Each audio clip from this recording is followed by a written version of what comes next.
without fear. So our cornerstone is without fear or favour, and that doesn't mean we've always got that right, but that's absolutely what we stand for, and we should be prepared to go after anybody, regardless of sort of their position, regardless of a position of power, regardless of race, faith, creed, anything at all. It shouldn't make any difference at all. And I think the vast majority of the time in policing it hasn't done. Occasionally there may be examples where we've slipped up in that regard, but it shouldn't be a factor.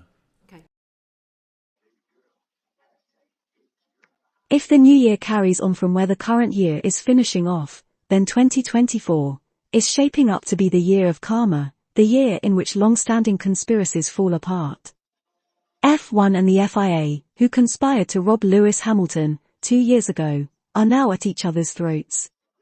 The Wolves, who conspired to look the other way then, have themselves since become targets of the FIA. Well, it looks like the karma go-round has now picked up the Surrey police chief, who, 20 or so years ago, conspired with the News of the World to hack Milly Dowler's phone. He is the London police chief that is now tasked with deciding whether his force should investigate the judicial findings from Prince Harry's historic court ruling. If he fails to dispense his duties without fear or favour, by opening an investigation, after a judge's findings and a prince's call, then he will undermine public confidence in the court, and ventilate the conspiracy that he was brought back from retirement by the same government that halted the Leveson inquiry, to head off any possible investigation after Prince Harry's court case.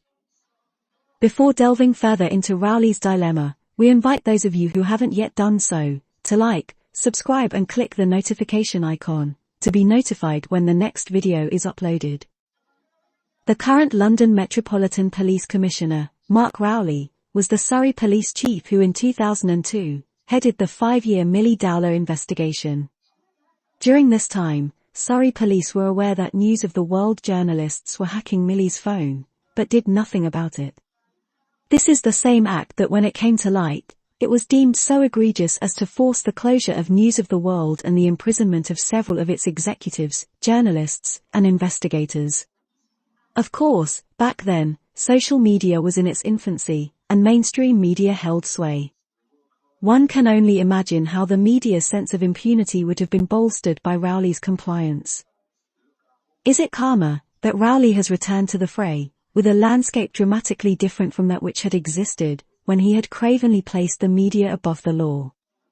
Will he see this as his opportunity to do right by Milly, her family, and all the other members of the public who have been victims of crime that he allowed the media to perpetrate? Or will he be found to be the tip of a conspiracy to shield the media and their political puppets from criminal accountability?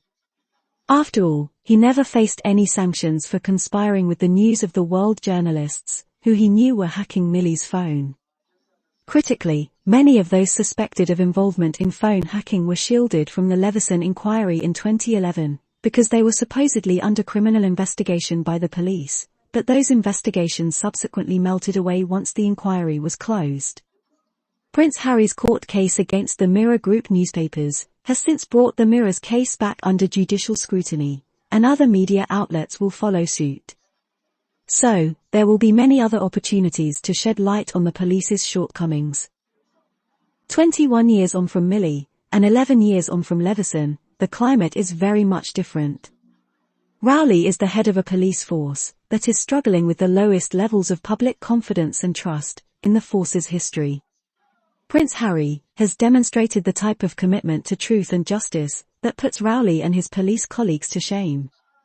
Will he take advantage of this second chance to redeem himself and dispense his duties without fear of favour?